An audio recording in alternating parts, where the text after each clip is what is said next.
Olá, estudantes da segunda série do ensino médio, sejam todos muito bem-vindos para mais uma aula aqui no Centro de Mídias. Aula do componente Pensamento Político e Democracia. Vamos lá para a nossa telinha ver aonde nós estamos no nosso componente. Hoje nós vamos começar a nossa atividade número 5, que é a nossa última atividade do ano. Atividade número 5, hoje começamos a nossa introdução. Hoje eu tenho a Kátia e depois a Elisângela na Libras que vão me ajudar. E antes de começar a aula de hoje, eu deixo um recadinho para vocês que o Centro de Mídias agora tem um canal de educação antirracista no YouTube. O pessoal da produção colocou aí na tela de vocês o link e vocês podem clicar e acessar esse canal que tem várias aulas no caso, que tratam desse tema que é super importante aí para os dias atuais, para a gente debater, questionar as relações do racismo no mundo, beleza? Então, agora sim, vamos voltar aí para o nosso componente Pensamento Político e Democracia. Hoje, então, nós começamos a nossa atividade número 5. Eu vou passar as orientações da atividade para vocês e depois nós vamos começar um resumão sobre todos os assuntos que a gente debateu ao longo desse semestre. Os principais assuntos, na verdade, não todos, que não vai dar tempo. Tudo bem? Então, bora lá para a nossa tela para ver as habilidades. Vamos lá. Bem, lembrando aí que nós não estamos sozinhos, nós temos outros componentes junto conosco. Nós temos População em Movimento, Eu e o Outro, Culturas no Plural, Diferenças e Desigualdades na Contemporaneidade, Oficinas de Criação Midiática, Veículos de Comunicação e Expressão. E as habilidades que a gente vai trabalhar, pessoal? Essas habilidades aqui nós já debatemos anteriormente, então eu vou passar só um resumão sobre elas, tudo bem? A primeira delas é você fazer um comparativo de fontes e narrativas em diversas linguagens, tudo bem? Fazer um comparativo de narrativas e linguagens. Na segunda, nós temos analisar e discutir circunstâncias históricas, políticas, geográficas, econômicas, sociais, fazendo aí uma avaliação crítica, né, e também comparando-as com outras narrativas que contemplem os mesmos agentes, tá? E discursos, ou outros agentes também. E depois nós temos selecionar e mobilizar intencionalmente conhecimentos e recursos das ciências humanas e sociais para resolver problemas de natureza social, cultural, ambiental, né, filosófica, política, enfim. Lembrando sempre do respeito às diferenças, da escuta e da empatia, tá, pessoal? E da responsabilidade socioambiental. E agora sim, uma habilidade nova aqui, né, que a gente vai trabalhar, que é avaliar como oportunidades, conhecimentos e recursos relacionados às ciências humanas e sociais aplicadas, como, né, esses conhecimentos podem ser utilizados na concretização de projetos pessoais ou produtivos em âmbito local, regional, nacional, global, considerando as diferenças, as tecnologias disponíveis, as diversas tecnologias disponíveis, os impactos socioambientais, os direitos humanos e a promoção da cidadania. Tudo bem, pessoal? Essa é a última habilidade aqui. Os objetos de conhecimento são os conteúdos que a gente trabalhou aí ao longo desse semestre e a estratégia é a sala de aula invertida, onde o estudante é o protagonista. E agora sim, a gente vai começar os objetivos da aula de hoje para a gente discutir aí como é que vai ser feita a atividade número 5, beleza? Vamos lá para a nossa tela mais uma vez. Bem, na aula de hoje, vamos receber as orientações da atividade 5 e recapitular os conteúdos apresentados durante as atividades 1 e 2. Vamos lá. Atividade 5. Na atividade 5, nós vamos começar a fazer uma construção de apresentações no estilo TED Talks. Mas o que é isso, professor? TED Talks? A gente vai debater um pouquinho sobre isso daqui a pouco. E depois nós vamos sistematizar os conteúdos. Então, vocês vão produzir uma atividade relacionada ao TED Talks, que eu já explico o que é para vocês, e junto com essa apresentação, com essa produção, a gente vai fazer a recapitulação dos principais conteúdos que a gente teve nas atividades 1, 2, 3 e 4, beleza? Vamos lá para a nossa tela então. Hora da atividade. O objetivo da atividade número 5, é construir uma apresentação no estilo TED Talks, no qual os estudantes mobilizem todos os conceitos discutidos nas atividades anteriores. Por isso que nós vamos fazer uma recapitulação, pessoal, dos conteúdos que a gente já teve. Por quê? Você vai usar esses conteúdos para fazer uma apresentação no estilo TED Talks. Para isso, seria interessante, né, que os estudantes realizassem uma busca sobre esse tipo de palestra. Opa, olha lá a palavrinha, palestra. Então a gente já sabe que o TED Talks é um tipo de palestra. Então vamos lá. Para a produção das palestras, vocês podem seguir as seguintes orientações. Orientação número 1. Escolha um tema para a palestra. Ele pode partir de uma pergunta problematizadora que poderá ser respondida. Você vai construir uma palestra sobre algum dos temas que a gente já debateu anteriormente. Então, a primeira coisa que você faz uma pergunta que deve ser respondida. Tudo bem? Vamos para o nosso próximo tópico, lá na tela. As apresentações no estilo TED Talks têm, em média, 10 minutos de duração. Então, fica ali numa média de 10 minutos, pode passar um pouquinho mais, tá? Mas são apresentações curtas. Então, você escolhe um tema e vai preparar uma apresentação curta. A construção da narrativa deve ser planejada, então você vai preparar essa apresentação. E a conclusão normalmente é impactante e gera espaço para reflexão. Então, quando a gente fala no estilo de palestras TED Talk, a gente tem que pensar o seguinte, pessoal. Primeiro, você vai planejar esses 10 minutos de fala, ou um pouquinho mais, tudo isso vai ser planejado. Toda a sua fala vai ser planejada. Então, não é um estilo de palestra que visa o improviso, por exemplo. Você chega lá e você fala o que vier na sua cabeça. Não. Tudo isso vai ser devidamente planejado, tudo bem? E, além disso, você precisa de uma narrativa que dê espaço para a reflexão. Então, você vai fazer uma pergunta que você deveria responder ou que pode ser respondida, né? E depois você vai gerar um impacto nas pessoas e vai trazer uma reflexão sobre o assunto que você está tratando. Tudo bem? Vamos avançar mais um pouquinho. Vamos lá. Escolher os recursos digitais que serão utilizados na apresentação. Normalmente, na apresentação do estilo TED Talk, se vocês procurarem vídeos no YouTube, vocês vão perceber que você vai ter o palestrante falando, né, tem o logo, né, do TED Talks, que eu já falo sobre o que é para vocês, e a pessoa ela vai debater aí o assunto, vai falar tal, e o recurso digital que ela vai usar é só um complemento, tudo bem? Então o foco é na pessoa que está apresentando. Então se for, por exemplo, um PowerPoint, esse PowerPoint é a segunda opção ali, né? O segundo elemento, o principal elemento é a pessoa que está falando, beleza? Vamos avançar mais um pouquinho. Para a elaboração das apresentações, vocês podem utilizar como base algum dos temas apresentados durante o semestre. Por isso que nós vamos fazer uma recapitulação geral aí dos principais temas, que são os temas que vocês podem utilizar na apresentação de vocês. Lembrando que é uma apresentação curta, então os grupos aí, né, as pessoas que vão fazer essa apresentação, elas têm que ter isso em mente, beleza? Vamos avançar mais um pouquinho. E o que é o TED Talks, pessoal? Vamos lá.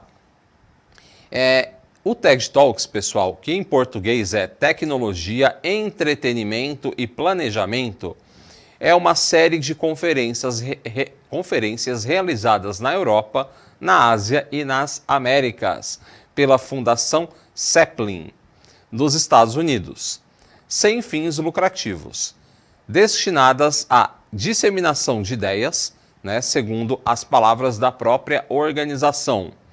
Ideias que merecem ser disseminadas. Suas apresentações são limitadas a 18 minutos, por isso que eu falei que passa às vezes um pouquinho ali de 10. Normalmente é 10, tudo bem? Então, são limitadas a 18 minutos e os vídeos são amplamente divulgados na internet. Então, olha lá, nós temos uma organização sem fins lucrativos que a principal ideia é a disseminação, né, de ideias. Então, nós vamos ter pessoas que são convidadas e essas pessoas elas vão disseminar ideias. Vão falar sobre o que elas trabalham, o que elas almejam para o futuro, o que elas estão desenvolvendo no campo da ciência, enfim. nós temos palestras sobre diversos assuntos, que vão da ciência até a política, o entretenimento, enfim, nós podemos falar sobre vários assuntos diferentes. E existem no YouTube, no caso, várias palestras em português, gravadas aqui mesmo no Brasil, tá, pessoal? Vocês vão perceber que o fundo, né, das apresentações normalmente é o logo do TED, tá? Então é um TED bem grande que fica no fundo, né, atrás da pessoa, e a pessoa fica na frente no palco apresentando, né, fazendo essa palestra para os convidados ali numa plateia. Tudo bem? Então, basicamente, a gente precisa lembrar o seguinte: então você vai ser a figura principal, você vai apresentar, vai utilizar algum recurso digital, né? No caso, por exemplo, pode ser um PowerPoint, você apresenta o que você acha mais interessante, o que você pesquisou, um trabalho que você achou mais legal do semestre, você vai apresentar para os outros estudantes e essa aí, no caso, fica a composição da nossa atividade número 5. Tudo bem? Então, basicamente é isso, a atividade 5 é essa, e agora a gente vai começar a fazer uma recapitulação dos principais temas aí que nós trabalhamos ao longo do semestre, tudo bem? Então, bora lá para a nossa tela. Na atividade 1, pessoal, nós falamos sobre o que são direitos naturais, né? Aqueles filósofos que estudavam, né, e achavam que nós, naturalmente, né, ao nascermos, nós já teríamos alguns direitos. Depois, o contratualismo e a política, os filósofos contratualistas, as diferenças entre súditos e cidadãos, o que é cidadania e, por fim, organizações da sociedade civil. Então, naturalismo é aquela ideia, né, os direitos naturais, no caso, né, são os direitos que já nascem com o ser humano. Tudo bem? Então, vários filósofos ao longo da história já trabalharam essas questões. Mas o nosso foco aqui vai ser a ideia do contratualismo, tudo bem? Então, na tela de vocês está aparecendo a figura de um lobo. Isso aqui nós trabalhamos lá na atividade 1. Frase importante: o homem é o lobo do homem. É uma frase do filósofo Thomas Hobbes. O homem é o lobo do homem. Por que Thomas Hobbes disse isso, pessoal? Porque ele foi um filósofo contratualista que acreditava que no estado de natureza, que é o nosso estado natural, o estado mais primitivo ali do ser humano, os seres humanos eram maus e violentos. E só a partir do momento que nós começamos a viver em sociedade e estabelecemos um contrato social, né, colocamos leis, né, regras, é que a sociedade se pacifica, tudo bem? Então ele vai colocar essa frase: o homem é o lobo do homem, porque é como se fosse o homem é inimigo do próprio homem, beleza? No caso, os seres humanos são inimigos de si mesmos e precisam de regras para não entrar em disputa entre si. Vamos para o nosso próximo pensador. E aqui nós temos um pensador que é contra a ideia do Thomas Hobbes, que é o Jean-Jacques Rousseau, que falou o seguinte: o homem nasce livre, mas por toda parte encontra-se acorrentado.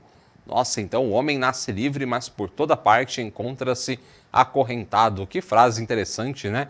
Que correntes são essas que prendem os seres humanos? Então, na visão do Jean-Jacques Rousseau, ele também era um filósofo contratualista, só que ele acreditava o seguinte: que no princípio, no estado de natureza, lá no básico do ser humano, nós éramos bons e pacíficos. Só que, quando o ser humano ele começa a brigar por território, aí nós temos um estado de guerra, e esse estado de guerra só vai acabar com o contrato social. Então ele também é um contratualista, um filósofo que acredita no contrato social, mas ele diz que na nossa essência nós éramos bons e pacíficos. A gente vivia como se fosse num jardim do Éden. E depois que os seres humanos começam a brigar por território, aí sim nós entramos num estado de guerra, e esse estado só acaba quando nós estabelecemos um contrato, uma regra social, tudo bem? E essas correntes que vão prendendo a gente são esses contratos, tá? Que impedem a gente de fazer tudo o que a gente quer. Beleza? Vamos avançar mais um pouquinho.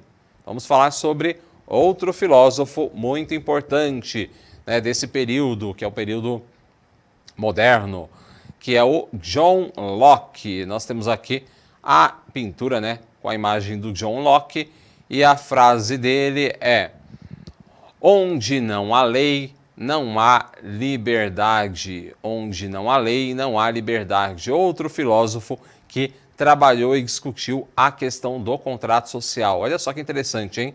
Se nós não temos leis, na visão dele, nós não temos liberdade, porque uma sociedade sem lei seria uma sociedade caótica, tudo bem? Onde a nossa liberdade ia acabar perecendo. Beleza? Bem interessante o pensamento dele, né, pessoal? E agora sim, nós vamos avançar um pouquinho e vamos discutir agora o conceito de cidadania. Bora lá para a nossa tela. Cidadania, pessoal, do latim civitas, que quer dizer cidade, corresponde, né, no direito ao vínculo jurídico que traduz a condição de um indivíduo enquanto membro de um Estado. Estado com E maiúsculo é forma de governo, tá, pessoal? Ou de uma comunidade política, aqui designamos cidadão, constituindo-se como o detentor, né, de direitos e de deveres perante essa mesma comunidade num determinado território que ele administra no exercício da sua prática. Esses direitos e deveres devem andar sempre juntos, uma vez que o direito de um cidadão implica necessariamente uma obrigação com outro cidadão. Quando a gente fala de cidadania, a gente precisa lembrar que nós, né, participamos da sociedade e nós temos direitos e deveres. Você, né, tem deveres com a sociedade e também você tem direitos. Você pode ter benefícios, mas você precisa sempre lembrar que o seu direito, ele implica, né, necessariamente no direito do outro também. Então você não pode fazer o que você quer, você precisa seguir regras, beleza? Vamos avançar mais um pouquinho. E quando a gente fala sobre organizações, pessoal, da sociedade civil, que é o último tópico lá, né, da nossa atividade, na atividade 1, né, nós estamos falando das OCPs, que são organizações da sociedade civil de interesse público. Elas são como se fossem ONGs organizadas, tudo bem, pessoal? ONGs registradas, né, o termo ONG já até meio que caiu, tá? Porque a ONG, ela não tem um registro específico. A OCP, ela é registrada e ela consegue, com o registro, receber, né, verbas públicas e privadas, tá? E elas servem para suprir as necessidades de uma determinada região, por exemplo, né? Com relação à saúde, educação, qualidade de vida, enfim. Vamos lá para a nossa atividade número 2. O que nós debatemos na atividade 2? Esse foi o tópico da 1, que eu acabei de falar, bem resumido, tá, pessoal? Mas agora nós vamos para a 2. Nós falamos sobre organização social e política no período moderno. Debatemos o período moderno. Depois, a influência da política no cotidiano da nobreza no período moderno. Depois nós falamos sobre a dança barroca e, na nossa segunda tabelinha, os diferentes costumes entre as classes sociais da Europa no período moderno e, por fim, falamos sobre a etiqueta no período moderno. Nós falamos muita coisa a respeito do período moderno, né, pessoal? Desde, né, das vestimentas, da política, como se estruturou a sociedade, enfim, isso é bem importante para a gente entender as relações políticas que nós temos até nos dias de hoje, beleza? Então vamos lá, na nossa telinha. Quando a gente fala de período moderno, a gente precisa lembrar que não é os dias atuais, tá, pessoal? Muita gente se confunde. Hoje nós estamos no período contemporâneo. Período moderno ou Idade Moderna se iniciou em 1453, com a queda do Império Romano do Oriente, que é o Império Bizantino, tá, pessoal? E depois caiu, no caso, né, com a Revolução Francesa de 1789. Esse período pode ser classificado como uma etapa de transição entre feudalismo e capitalismo na Europa. O período moderno é marcado por intensas transformações na sociedade europeia, com o advento de novas tecnologias e formas de ver e pensar o mundo, até mesmo aí nas questões políticas, tá, pessoal? Questões sociais, políticas, econômicas, tudo isso muda radicalmente no período moderno. Vamos entender um pouquinho dessas características do período moderno agora. Vamos lá. Nós temos o fortalecimento da monarquia. Lembre-se, a gente falou dos reis absolutistas, tá, pessoal? Que tinham o poder total da sociedade em suas mãos. Reis absolutistas. Por exemplo, Luís XIV, que a gente debateu muito a respeito dele. Depois, fortalecimento e consolidação da burguesia. A classe burguesa, pessoal. Os comerciantes, banqueiros, essa galera começou a crescer bastante aí no período moderno, começou a ficar até mesmo bastante rico, tá, pessoal? É um setor que cresceu muito. Nós temos o enfraquecimento da Igreja Católica, que pós-Idade Média começa a cair bastante com o surgimento do protestantismo e também aqui do predomínio da razão, do iluminismo. As pessoas agora se voltam para um pensamento mais científico, tudo bem? Depois nós temos o crescimento do protestantismo, que vai dar origem, né, às religiões evangélicas. Nós temos o mercantilismo, que dá a ideia hoje, né, do capitalismo que a gente conhece, a sociedade de mercado, mercadorias sendo vendidas de um continente a outro por meio de navios, enfim, mercantilismo, grandes navegações. Então nós temos novas tecnologias, né, náuticas, né, novas embarcações que surgem. Nós temos o humanismo e o renascimento, que é uma ideia filosófica voltada mais para o racionalismo, para o uso da razão e também trazendo o ser humano no centro do mundo, tá? Em vez de ser só a figura divina, que era um pensamento lá da Idade Média. E nesse período, pessoal, agora sim, a gente debateu bastante a respeito da dança barroca, tudo bem? Então a dança barroca era uma dança praticada no período moderno e ela está relacionada à parte política, pessoal. Por quê?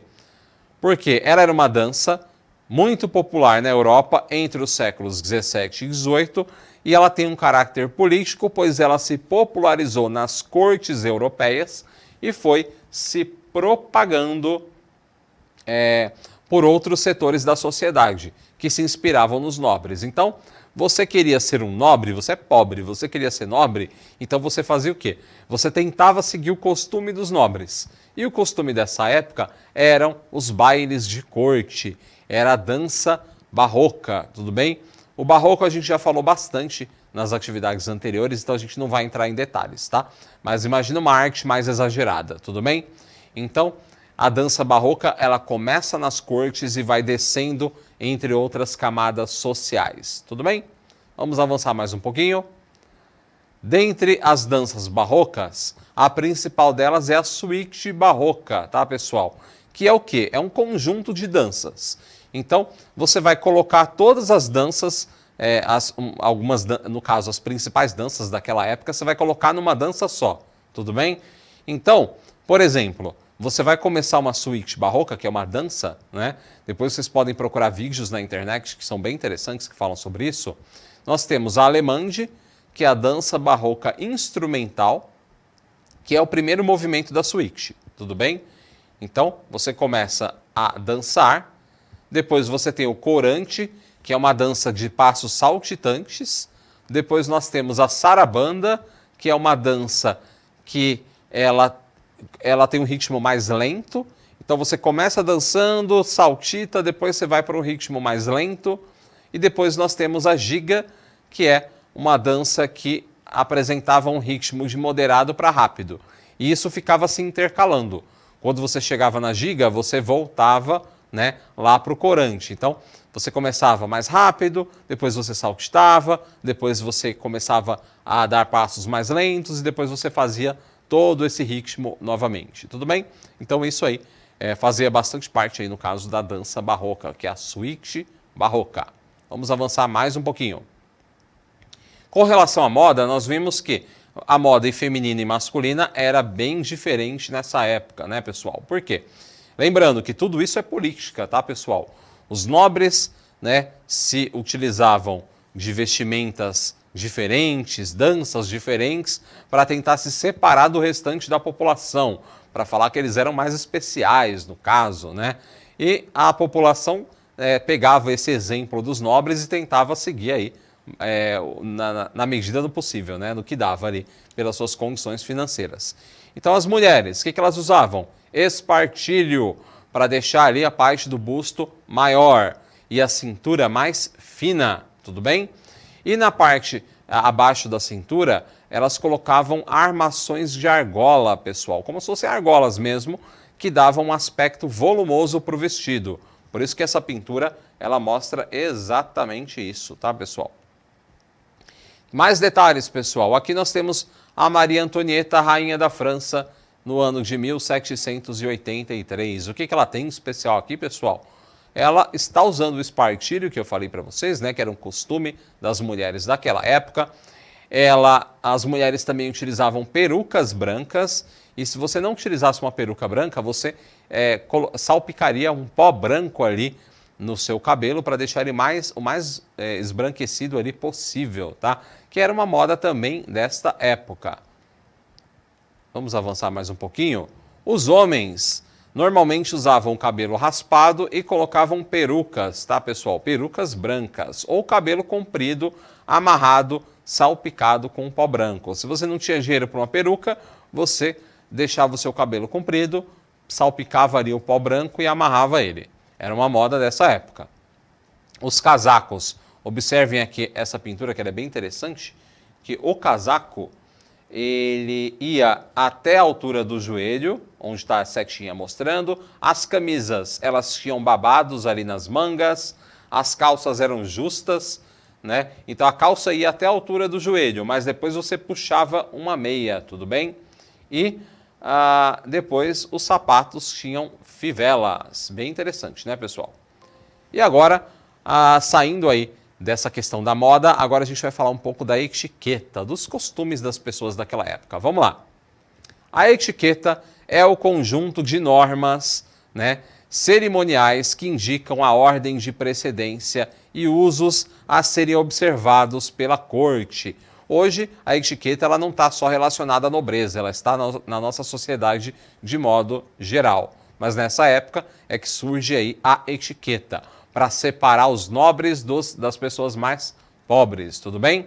Foi no reinado de Luís XIV na França que se proliferaram as sociedades de corte e as normas de etiqueta ganharam grande divulgação e importância.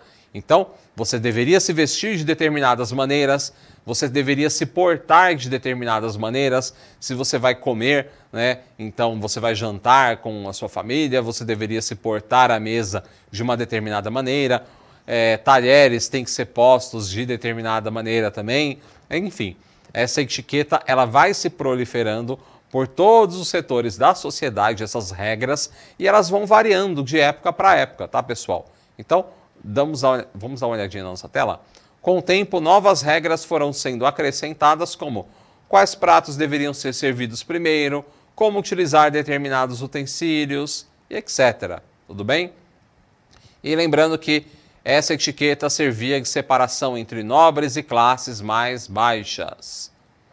Deixa eu ver se tem mais algum detalhe interessante. Servia para separar, né, os civilizados dos bárbaros, tá? E nesse período surgiram aí os manuais de etiqueta que abordavam temas diversos como vestuário, comportamento, alimentação e etc. E aqui nós temos uma pintura que mostra um jantar, tudo bem? Bem interessante, né, pessoal? Então, quando a gente fala de etiqueta, a gente precisa lembrar que ela evolui com o tempo. E hoje, a nossa sociedade também segue normas de etiqueta. Porém, elas não podem servir para separar as pessoas, tá, pessoal? Lembre-se disso. Determinados costumes, né, determinadas regras, elas são extremamente importantes, mas elas não podem servir para separar as pessoas, né, entre classes sociais, por exemplo. Beleza? Basicamente, esse é o resumão da nossa atividade 1 e da atividade número 2. Então, vocês podem pegar essas ideias e utilizar para produzir aí o TED Talks de vocês. Tudo bem? Então, basicamente é isso por hoje. Na semana que vem, nós fazemos aí uma continuação da atividade 3 e 4. Um abração, se cuidem e até mais. Tchau, tchau.